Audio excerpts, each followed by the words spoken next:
Hello and welcome back to Fire Emblem Engage. We are doing the Marth Paralogue. This is the final of the regular Emblem Paralogues. There's still the Alir one, but whatever. I don't know. I don't know how to categorize that one. But in any case, so as usual, that means it's a defeat boss map. Marth is over here with 3 health bars.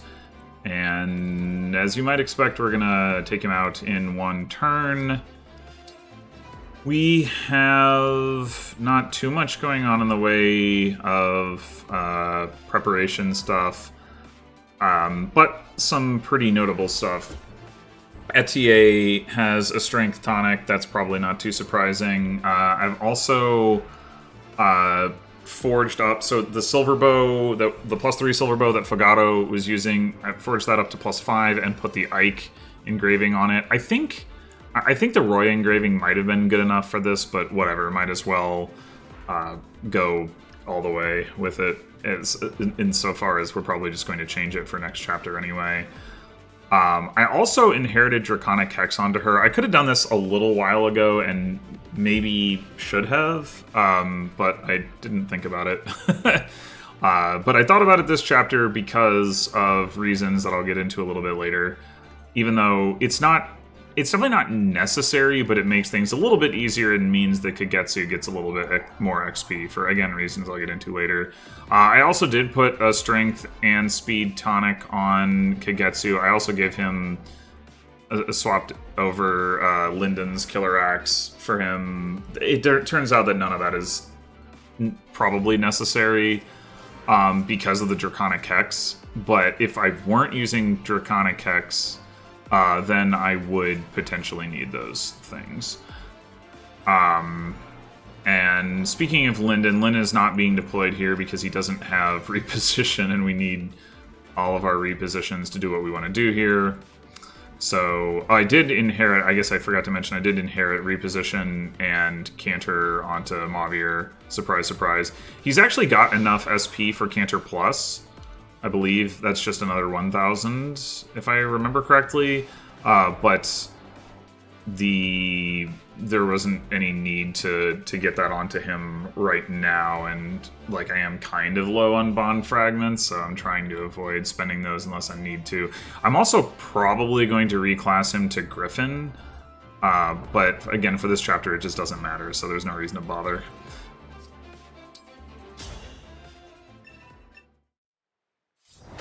I guess if you're curious about the treasure on this map, nothing in here is particularly notable. There's an elixir, a speed tonic, a silver great axe, which I guess could be nice for the Ike user, but if I haven't really been investing into that. So, and then I don't even remember what the fourth thing was. It's nothing important.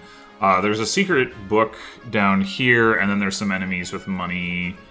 Who all have... Well, this guy has a pip, even though he doesn't have any money, but... and I guess this one, too.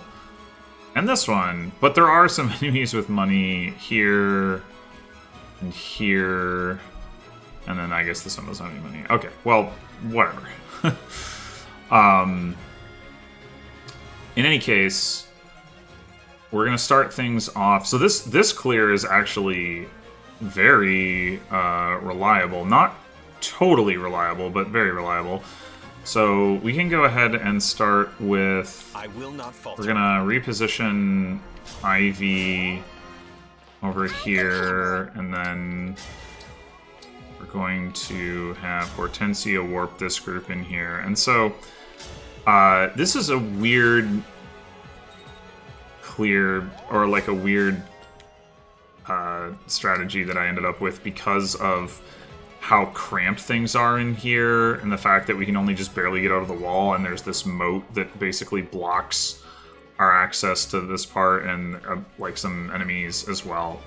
The upshot of all that is that we only need 3 actions to take down Marth, and we have more than that number of actions available to us, but we can't use them all to fight Marth because of the positioning. So what we're actually going to do is just grab some of the money here by having Kagetsu kill this guy, and this is the part that isn't guaranteed, but it's quite likely that he gets the crit. And since he did get hit here, we might as well make sure that he doesn't get hit again by healing him up. So, and then we're gonna go after this guy again. Jeez.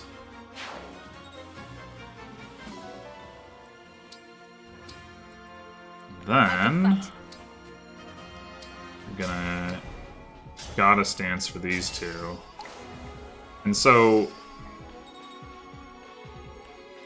and then finally Ivy is just gonna send Seed all over the moat. And so the reason that I did it this way, or like was willing to spend those actions on that, is because if Kagetsu goes straight after Marth, like without from where he ended up, he can hit this Martial Master, but he can't actually hit Marth initially. And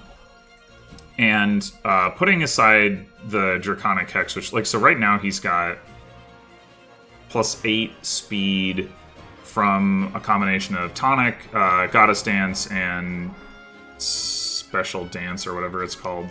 Curious Dance? I don't know. Whatever it's called. Special Dance.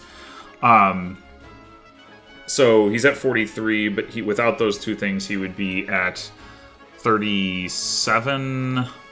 Marth has 34 speed, so he can't actually double Marth without getting one of the dances. So even if he was in range to attack Marth initially, he wouldn't be able to do it without getting one of the dances first.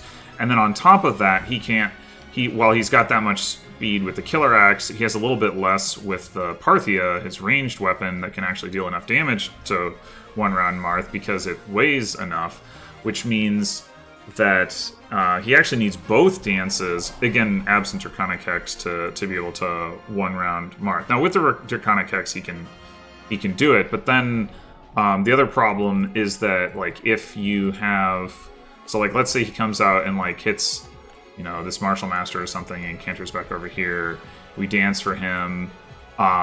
Then he goes and attacks Marth again. He can't get back to within range to be danced by Seedall or by the Goddess Dance, and so we have to use like a reposition to get him back into range of that. But then once we've done that, and then if we dance for him with Seedall, and then we are like repositioning him back, we can't actually, like, once we've Goddess Dance, then he still cannot again get back into position with Seedall. So the fact that we Goddess Dance for Seedall, like, at that point doesn't even matter because he can't reach. So it's like, at least because this enemy is up here, right? If we're not attacking this enemy, now that we've cleared this guy out, like, well, yeah, we would be able to like attack from here and then go over here and have Seedall dance for him, but the guy would still be there. So anyway, it's all a big mess, is the upshot of all of that. Which is why I wasted some time grabbing this 1,000 gold, where I otherwise would have maybe done things differently. Although honestly, it's not that bad. Like, Kagetsu is not necessarily my priority target for XP, but getting the money is one of the better possible outcomes for like what we use the spare actions for. In any case, so now we're gonna do some repositions. We're gonna reposition Etier because she needs to get in range for Astra Storm, and we're gonna double reposition Fagato because we're gonna go grab this secret book. Twin strike this guy, Wapow, and not quite kill him. And the funny thing about that is, it's a good thing I don't need to one-shot him, because if Fagato used a Strength Tonic, he'd be 1 damage short of one-rounding, which is pretty funny. Or one-shotting, I guess. But fortunately, that doesn't matter. Otherwise, we'd have had to, like, I don't know, do an engraving or a forge or something on the steel blade. But we do have the spare action to come over and hit this guy with Marin, and also get a level up, and get that secret book. And now whatever you say. I'm gonna apply our Draconic Hex. Although we don't really probably need to, as I mentioned, because we do have the multi-rally thing going. In fact, maybe just show that off. I am bruised. I believe, yeah, Parthia is already one rounding, so we can do this first, just for the heck of it.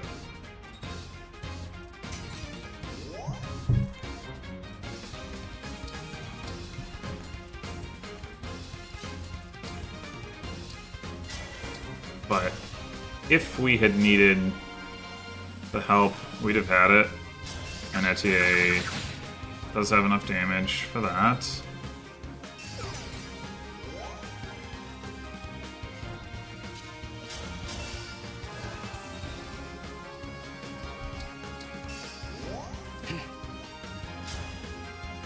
And now we can finish it out with that little XP bonus, which gets us to a level up. Well, maybe we would have gotten there anyway, I don't know. Oh, hey, look at that. One more speed. That one more speed would have made it so that Kagetsu could have doubled with the Parthia after just one of the two dances. But, it's fine. Anyway, so there you have it. The Marth Paralogue in one turn. Kagetsu MVP once again. Shocker. One of the reasons I wanted to do this Paralogue first was because as much work as the Lucina emblem has put in on Kagetsu, the Marth emblem maxed out gives him as much speed as Lucina, but it also gives him strength, and it gives him divine speed, which just makes him an even better, like, destructive force. The one downside to it is he loses access to the bow, but I'm not sure how much that really matters. And I haven't figured out what I do with Lucina if I switch him over, but I think that is going to be my plan, just because, like, divine speed seems so good on Kagetsu in conjunction with the strength boost. But yeah, that'll be next time. In the meantime, thanks for watching, and see you in the next one.